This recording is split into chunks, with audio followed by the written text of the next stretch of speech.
Kyla Hope, student ID 00103950T. Subject name is Counselling Skills and it is Assessment 3. I, Lisa Hope, on this day, the 16th of May, agreed to the inclusion of my contribution to this DVD assessment, and the nature has been explained to me. I understand that my contribution will be viewed by an assessor of the college for any purpose assessment and marketing. I'm over the age of 18 and have agreed to take part in this DVD assessment on a voluntary basis. I understand the DVD assessment or part of it may also be used for the purpose to further review at the college or used in moderation for validation processes. I understand and agree that my personal details and this DVD video assessment will be stored and archived in accordance with the college policy and procedure. I've read and understood the College Privacy Act and procedure found at www.think.ed.au/policies and forms. My contribution has been to the best of my knowledge, truthful and honest. I have not deliberately sought to conceal any relevant facts from the marker of this DVD or assessment reviewers. Oh, hey. I get embarrassed. If you can, check the class, but be really quiet. Okay. So hi, my name is Kyla and I'll be your counsellor today. What is your name? My name is Lisa. Okay, Lisa, how can I help you today? Well, I've come to see you about I have a problem that I'm not really dealing with. My son has nerve deafness. Okay. He's 11.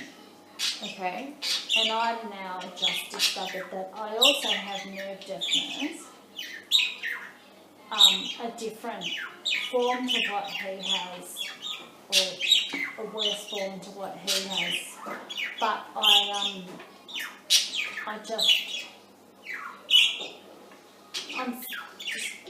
I'm really struggling with that. I feel that he's got this nerve deafness because of me.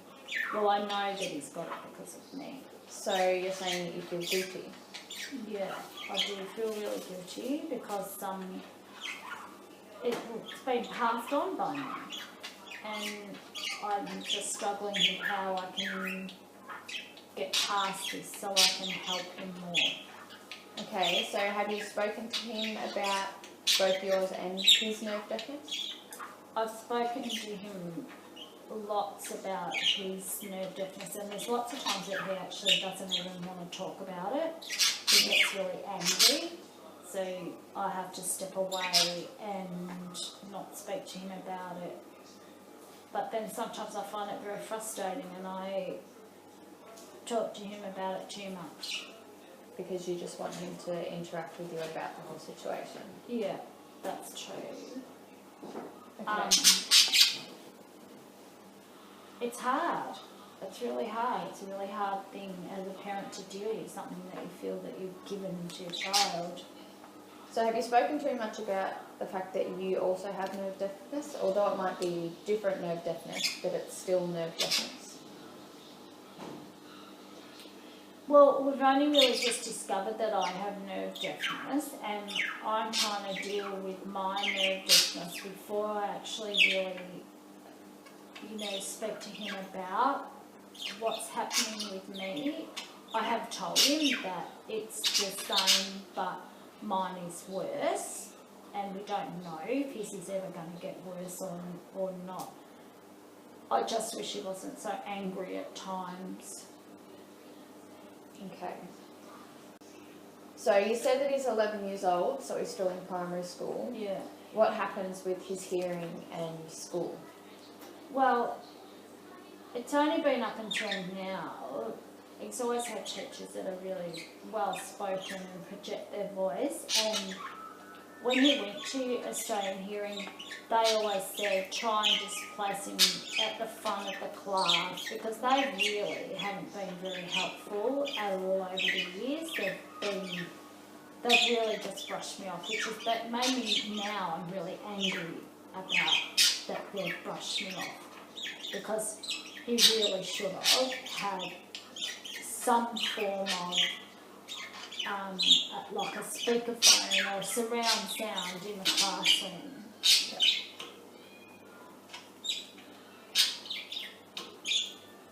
Okay, so have you, now talking to him, is he okay with the fact that he might get a speakerphone or surround sound or something? Yeah, look, it's taken a long time, but he's now realised that if he can hear better with the speakerphone, because we went and had a trial.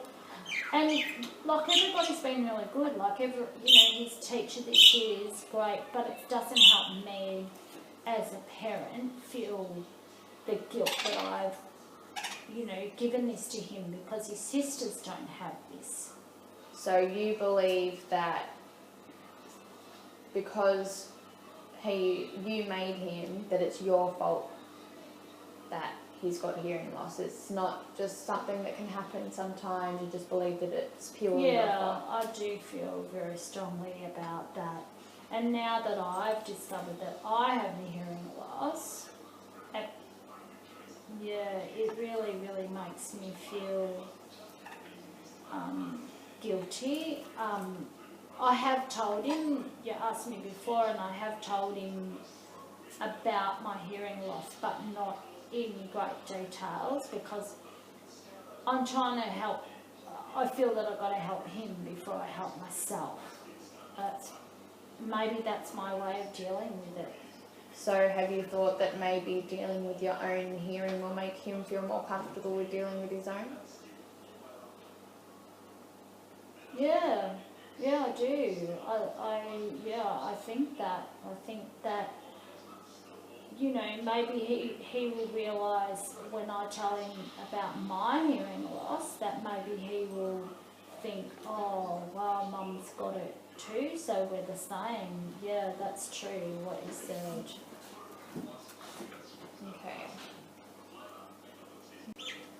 So maybe getting hearing aids for yourself first, or whatever it is that you need for yourself first, and then showing him that it is okay and that he isn't different or anything. Do you think maybe that could work? Yeah, that will work. That would work, because it would show, because he is 11, that would show him that he's not different to anybody else, and because him and I have got the same, and we speak like we don't, have funny voices because we're deaf. So yeah, I think so. So do you know, is there anything that you are afraid of with having to get hearing aids?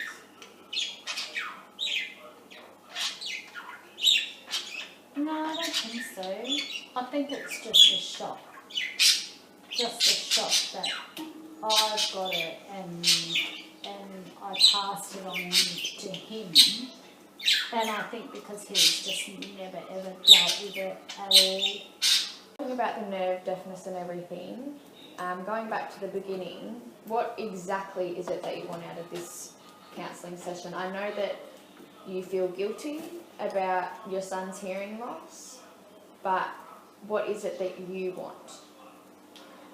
I think I really just needed to verbalise how I felt about my nerve deafness, and me finding out that I had nerve deafness, and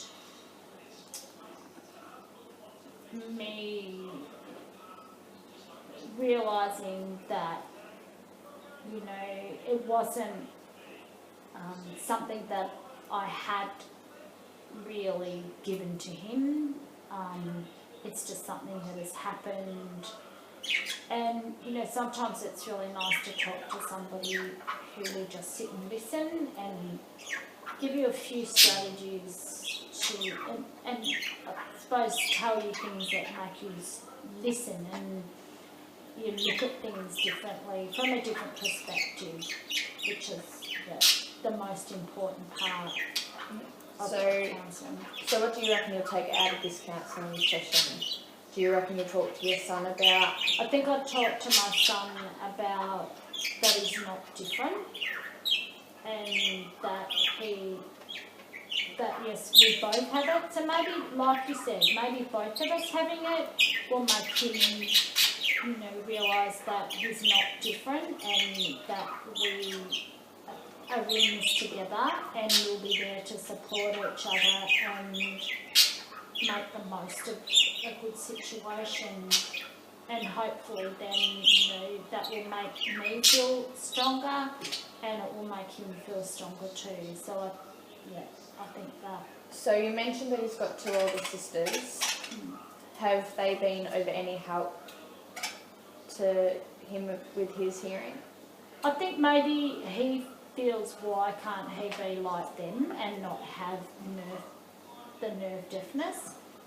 I think most definitely that's a really strong point, but I think that they're a bit older than him and I think that they've tried to help him understand that I'm not being horrible to him and that he's not different and he doesn't look any different and he doesn't speak any different. So I think that that's helped him. But I think when we all, I suppose, need to know that when he doesn't want to talk about it, he just doesn't want to talk about it. So he just wants to block everybody out and he's not ready to talk about it? I think so, and I think maybe I need to, and we all need to, understand that if he doesn't want to talk about it, we need to step away like anybody and not speak to him about it. Have you thought that maybe having a day where only one person speaks to him about the situation, maybe one of his sisters has a talk to him about his hearing loss rather than every single day it being spoken about? No, I hadn't thought that, and that's quite a good idea, that if somebody just sat with him one day and spoke to him just in a general conversation about that he's not different and that, you know, sometimes I think people need to know that, you know, he can still hear, but he can't hear lots of different sounds and stuff in the room if it's really busy. So maybe somebody else speaking to him would be a good idea, because he would then get somebody else's perspective about the situation. And how do his friends react to his hearing loss? Well, it's not really been until, you know, yesterday that his friends actually found out about it.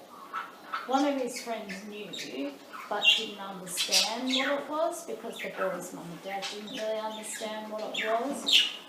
But they thought it, you know, he could talk normal and he can talk to them. So they really didn't understand that, which is what he doesn't understand, because, you know, really when there's a lot of noise and a lot of people that he can't hear, so in a classroom he can't hear. But his friends now are,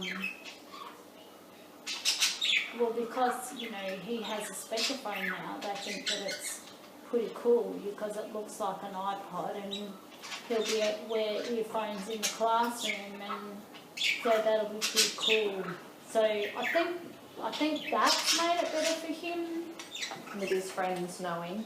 Yeah, I think because now his friends know, and I think he feels more, you know, at ease about it.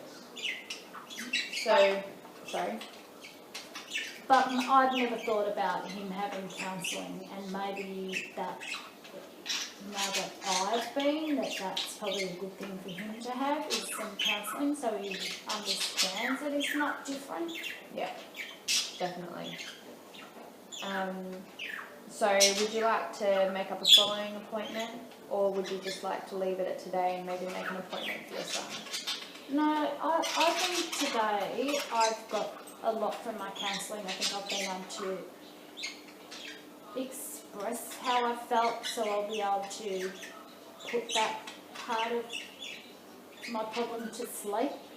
But I would like, I think him having to be cancelled would be good, because I think, sometimes saying something to somebody that you don't know is really valuable. Yeah. And I think it would probably help him. So I'd make a follow-up appointment. Okay, so I'll just write that. Okay, well, I guess I shall see you when I see your son. Thank you for your time.